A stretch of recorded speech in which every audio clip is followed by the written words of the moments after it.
Bonjour et bienvenue dans ce premier mini tutoriel consacré à Cinema 4D et MoGraph. Donc on va essayer de recréer cette scène, une espèce d'explosion de lettres. On va utiliser donc MoGraph pour ça. Donc première chose à faire, on crée une nouvelle scène, un nouveau fichier. On va créer dans notre palette d'objets ici, spline, des spline text. Donc on va faire par exemple 4 lettres, donc on va commencer par le A. Cette spline text, on va la mettre dans un objet extrusion NURBS. On va lui donner une épaisseur par exemple de 40 mètres.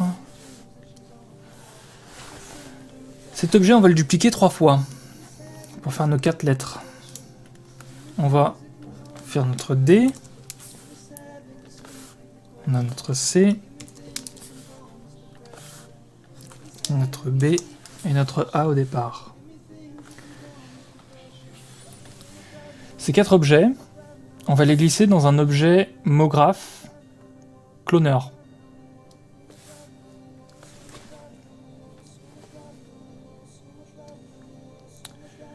Dans les attributs de ce cloner, ici dans Objet, on va mettre le mode en répartition sur grille.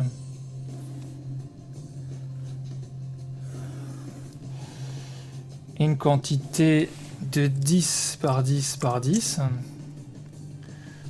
étalée sur une taille de 10 000 par 10 000 par 10 000 par exemple. Voilà. On a la lettre bien étalée.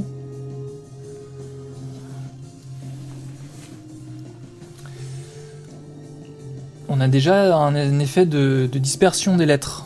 Bon, c'est parce qu'en fait on a une taille très élevée avec une quantité, une petite quantité on va dire.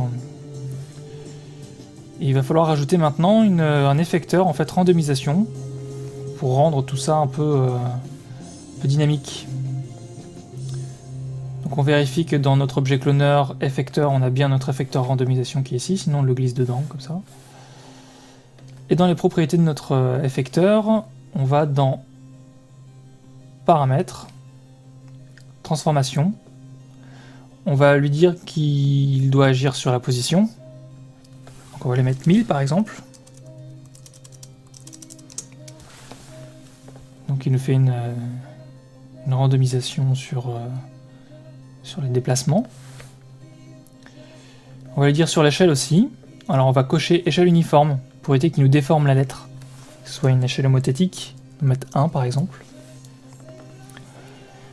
Et on va mettre la rotation aussi. On va mettre par exemple 80 degrés. Voilà. On a déjà un petit peu cet effet du coup. Voilà. Maintenant on veut affecter une couleur par lettre au hasard. On retourne sur notre effecteur randomisation. Et ce coup-ci dans les paramètres, dans l'onglet couleur, on va faire activer et alpha intensité. On voit bien ici que on a une lettre avec une couleur au hasard à chaque fois, différente. Voilà, si on fait un rendu. C'est pas très joli pour l'instant.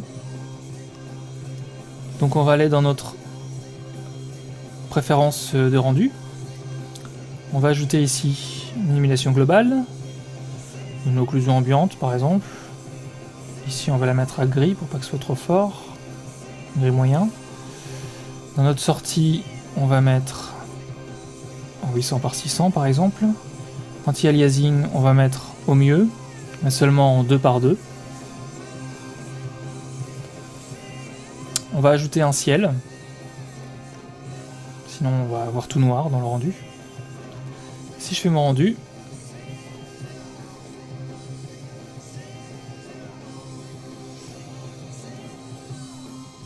voilà, on a un effet déjà un peu plus sympa. Bon, les couleurs sont moches et puis on veut peut-être affecter aussi nos propres matériaux sur ces lettres. Mais on veut que ces différents matériaux de ces différentes couleurs s'appliquent toujours. Donc pour ça, on va créer un nouveau matériau. Mais dans le canal couleur, au niveau de texture, ici, on va choisir MoGraph, matière multi. Quand on rentre dedans, on voit qu'il y en a plusieurs canaux. Donc on va en rajouter par exemple 4 en tout. Dans chacun, je rajoute une couleur. Voilà. Je vais mettre pour le premier par exemple en rouge. Dans le deuxième, un bleu. Dans le troisième, un vert. Et dans le dernier, on va mettre une sorte de violet.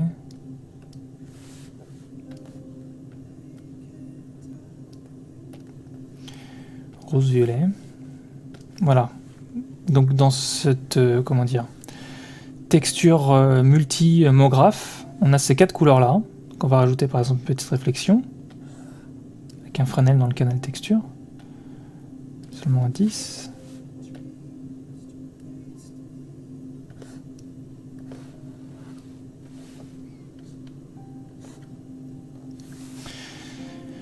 Pour acheter une toute petite dispersion de 1%. Voilà. On va affecter donc ces matériaux à chacun de nos objets maintenant. Donc CTRL enfoncé en déplaçant pour dupliquer. Voilà. Si maintenant je fais mon rendu,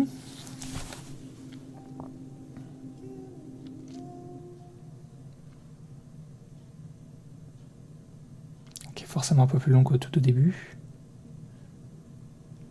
Voilà. On a une couleur affectée à chacune des lettres en gardant les propriétés de notre matériau, c'est-à-dire le reflet, la dispersion.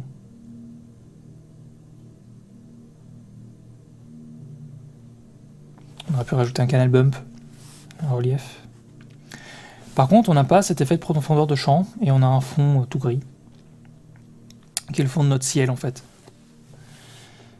Donc pour remédier à ça, déjà, on va rajouter un tag sur le ciel. Donc clic droit, propriété cinéma 4D, rendu. On va décocher visible par caméra, ce qui sera plus visible dans notre rendu final. Et on va rajouter un arrière-plan auquel on va rajouter, on va copier ce tag, et on va recocher visibilité caméra, et on va par contre décocher ombre portée, ombre reçue, visibilité suivie de rayon, IG, et visibilité par transparence. Ce qui sera uniquement visible par la caméra, mais il n'émettra pas de lumière, il ne recevra pas d'ombre. Ce sera vraiment un arrière-plan auquel on ne pourra pas toucher, qui ne sera pas altéré. On va par exemple dans notre médiathèque, on récupère dans notre dossier cinéma 4D, matériel, background, on va prendre le bleu, il est très bien. Dégradé radial, on glisse sur notre arrière-plan. Maintenant si je fais mon rendu, là on va avoir un ciel un fond un peu plus bleu. Dégradé radial bleu, c'est quand même plus sympa. Voilà, mais toujours pas de profondeur de champ. Toujours pas d'effet de flou, de focus sur un objet particulier. Donc on va créer cette fois un objet caméra, ici. On clique ici pour passer en vue de caméra. Et dans l'onglet profondeur, on va déterminer une distance de mire de, par exemple, vu qu'on a étalé les objets sur 10 000, on va mettre 5 000. Mise au point avant, c'est-à-dire ça sera flou, tout ce qui sera en dessous de, par exemple, 3000 sera flou. Mise au point arrière, tout ce qui sera après 7000 sera flou. On retourne dans nos préférences de rendu, on fait un clic droit et on rajoute profondeur de champ. Maintenant on va faire notre rendu, on va voir ce que ça donne. Sachant que les réglages de profondeur de champ, souvent il faut les retoucher, il faut les retravailler, surtout pour des scènes de ce genre-là. Sachant qu'on ne sait pas vraiment où est-ce qu'on veut taper au niveau du focus. Soit on se met en vue de dessus, on utilise les outils de mesure pour déterminer exactement la distance de tel objet par rapport à la caméra. Soit on fait un peu au pif au départ et après on règle au fur et à mesure ce qu'on veut, quoi.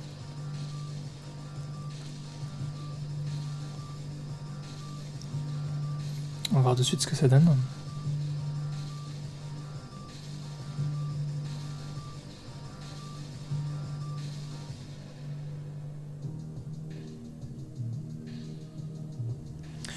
Voilà, donc on voit que les objets de premier plan ici sont flous, d'arrière-plan ici sont flous aussi, ceux-là sont plus nets. Donc après, comme je disais, les réglages de profondeur de champ à régler, quoi.